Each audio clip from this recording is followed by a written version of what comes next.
All right. Get the timer here. Hi, Judy. Hey, Thia. Tell me what you've been thinking about lately. Just basically kind of trying to get out of the slump of spring break and getting back into it. And I don't know, it's been feels a little bit rough right now. Yeah? How so? Well, this past summer, I had an accident, like on a jet ski, and I messed up my back pretty bad, and it was okay for a while, and now the pain's really coming back, so I'm just a tad worried with, school and clinicals that it might kind of flare. I mean, it's been flaring up, and I just hope that I can make it through, and that that it'll get better and not worse like it's been lately, so it's feeling a little stressful. And then, I don't know if I ever told you, but like, my family is really conservative Mennonite. Yeah, you have said that. Yeah, so, I don't know, just kind of, I guess I deal with a lot of pressure of that. Right. And so that kind of, I don't know, it's been, I'm not sure whether like, I feel like, I mean, I am 24, and, you know, I need to make decisions on my own, but yet it's like my mom still tries to, you know, she's always wanting to know what's up, what's going on, and I don't know, I get frustrated. So that kind of coupled with schoolwork in my back, and, well, and also I work about 30 hours a week, so I just feel like no time for anything. So I don't know, I'm really struggling to find ways to like, just kind of cope. Right. Do you talk to your parents often? I usually call my mom almost every day. Spring break, I actually didn't. I was there on Sunday, and I thought that I was going to go back, and then I ended up just taking every day, and I slept in, like, I was managed to only work about 14 hours, so I slept in every day till, like, lunchtime. And I just took a big, huge break, kind of personal time, so I felt really good. So you kind of made a face when you said you didn't call your mom. Do you feel bad about that, or what are you feeling? Yeah, actually I do. I mean, my boyfriend thinks I overthink it way too much, but I just know how my mom is, and so I was really feeling guilty.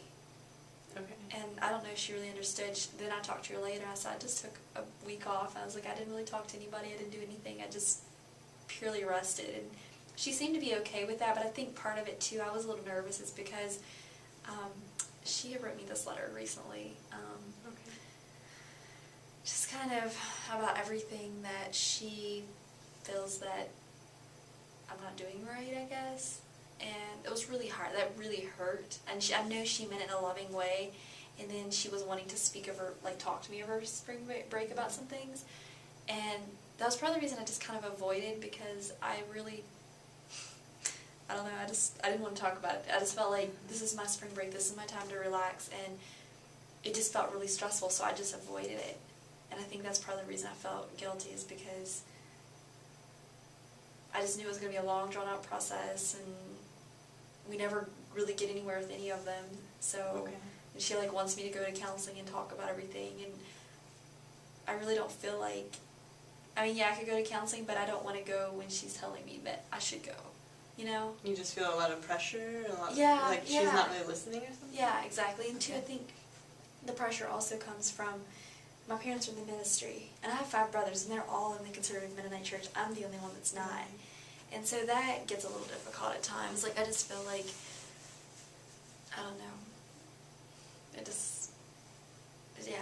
I just feel sort of pulled between two worlds. Like, my family's on one side, and then my boyfriend, like, I go to his church, actually. I really like it. It's actually Pentecostal. So it's sort of similar, but still, like, my parents don't understand the whole exalted side, you know, of the scriptures. Like, the very quiet, you know, 4-part harmony, that kind. And so I think that's been a little bit of a struggle too, with my family. Not sure. I mean, in a way they're happy, they love my boyfriend, but they'd prefer to see me with Mennonite attached to my church name or whatever. So how do you feel about that? Like, do you feel pulled between 2 different parts of yourself, or is it more just who you are and who your parents want you to be? Like, where is the tension?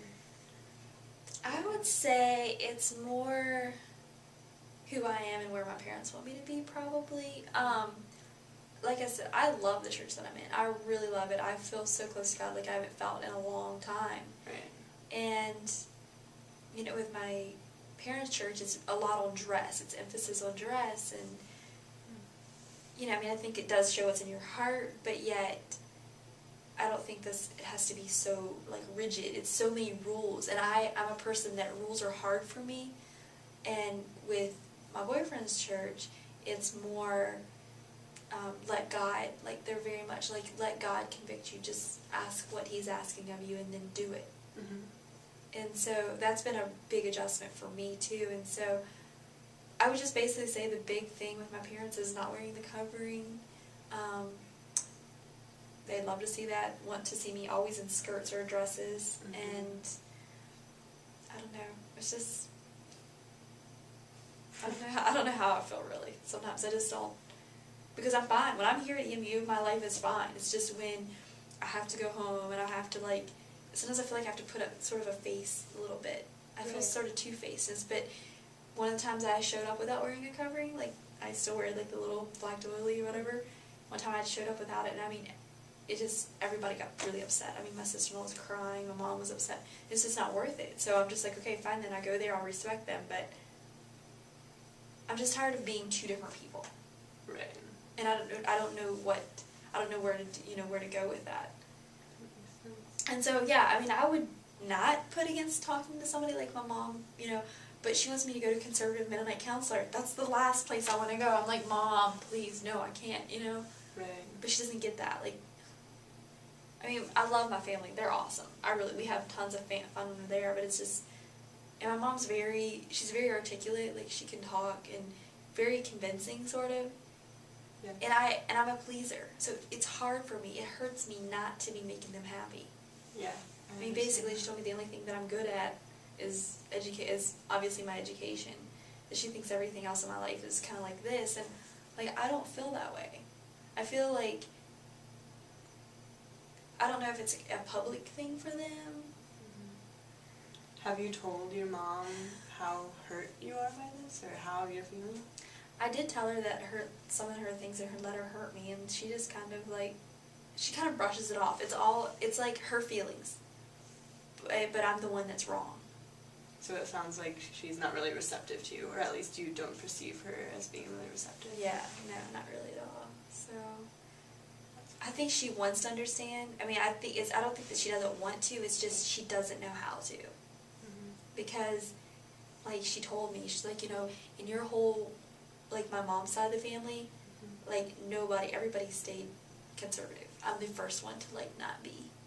In the girls. Now, not the guys, the boys, no, not at all.